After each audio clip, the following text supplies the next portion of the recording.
রাজ্যের বিভিন্ন ব্লাড ব্যাংকে দেখা দেয় রক্ত সংকট। রক্তের অভাবে চরম বিপদে পড়ে যায় মুমূর্ষু রোগী ও তাদের পরিবারের সদস্যরা। পরিস্থিতি মোকাবেলায় এগিয়ে আসে বিভিন্ন সরকারি ও বেসরকারি সংস্থা। তাদের উদ্যোগে রাজ্যের বিভিন্ন প্রান্তে আয়োজিত হয় একাধিক স্বেচ্ছায় রক্তদান শিবির। এ ব্যাপারে পিছিয়ে থাকলো না সিপিএমের যুব সংগঠন ভারতের গণতান্ত্রিক যুব ফেডারেশন ডিওয়াইএফআই। ভারতের গণতান্ত্রিক যুব ফেডারেশন জঙ্গিপুর লোকাল কমিটির উদ্যোগে রঘুনাথগঞ্জের জোতকমলে এক বেসরকারি লজে অনুষ্ঠিত হলো স্বেচ্ছায় রক্তদান শিবির। এদিনের রক্তদান শিবিরে প্রায় শতাধিক রক্তদাতা স্বেচ্ছায় রক্তদান করেন। রক্তদান শিবিরকে কেন্দ্র করে এলাকাবাসীদের মধ্যে যথেষ্ট উৎসাহ দেখা দেয়। এদিনের স্বেচ্ছায় রক্তদান শিবিরে উপস্থিত ছিলেন ভারতের গণতান্ত্রিক যুব ফেডারেশনের সেক্রেটারি কমরেড মোহাম্মদ বিপুল শেখ, সিপিআইএম জঙ্গিপুর লোকাল কমিটির সেক্রেটারি কমরেড নূর হোসেন, সিপিআইএম মুর্শিদাবাদ জেলা কমিটির মেম্বার শাহাবুদ্দিন, রঘুনাথগঞ্জের প্রাক্তন বিধায়ক আবুল হাসনাত সহ অন্যান্য নেতৃত্বগণ। জঙ্গিপুর থেকে তরিকুল শেখের রিপোর্ট, জঙ্গিপুর টিভি। রক্ত কে প্রথম দিলেন? না, এর আগে দিয়েছেন? কতবার দিয়েছেন? অনেক 14-15 বারে বেশি দেওয়া হয়েছে। আপনাকে কেমন লাগছে? ঠিক আছে, কোনো অসুবিধা হচ্ছে না তো? আপনার পরিচয়? কাঞ্চন দাস। কাঞ্চন দাস। কোথায় বাড়ি? সম্পাদক বিপুল দার নেতৃত্বে আগামী 7 তারিখ জানেন যে ব্রিগেড সমাবেশ, তাকে সামনে রেখে ডিওএফআই জঙ্গিপুর লোকাল কমিটির উদ্যোগে রক্তদান শিবির হচ্ছে।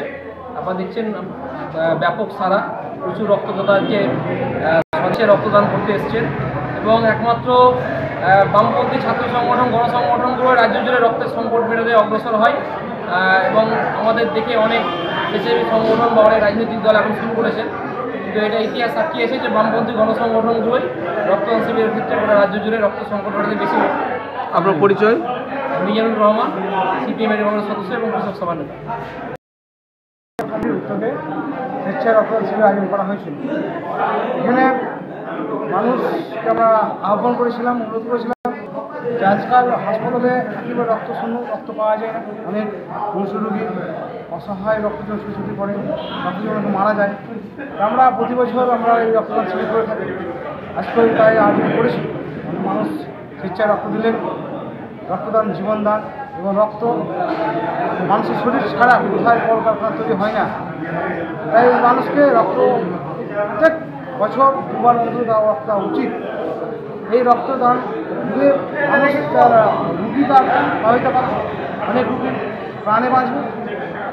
তারপরেও নিজের রক্তের একটা উপকার আছে যে অনেক সময় রক্তদাতা অনেক অসুখ হয় না, প্রেশার, সুগার, ডায়াবেটিস, অনেক কিছু হয় না।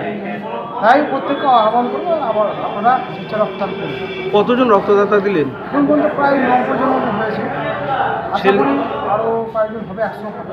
ছেলে মেয়ে কটা? বেশিরভাগই আছে ছেলেদের উদ্যোগ ছিল, কিছু 10 থেকে 15 জন এসেছিলেন। আমরা যদি আরও মানুষের কাছে পৌঁছতে পারি, আরও মানুষ যারা সজাগ শিক্ষিত মানুষ রক্তদার উপকারিতা কী বা রক্ত দেওয়া উচিত, আরও মানুষ মানে এই রক্তদান অংশের অংশগ্রহণ করবে। আপনার পরিচয়? আমি মোহাম্মদ বিপুল শেখ, ডিওএফআই জঙ্গিপুর লোকাল কমিটির সম্পাদক এবং মুর্শিদাবাদ জেলা কমিটির সদস্য।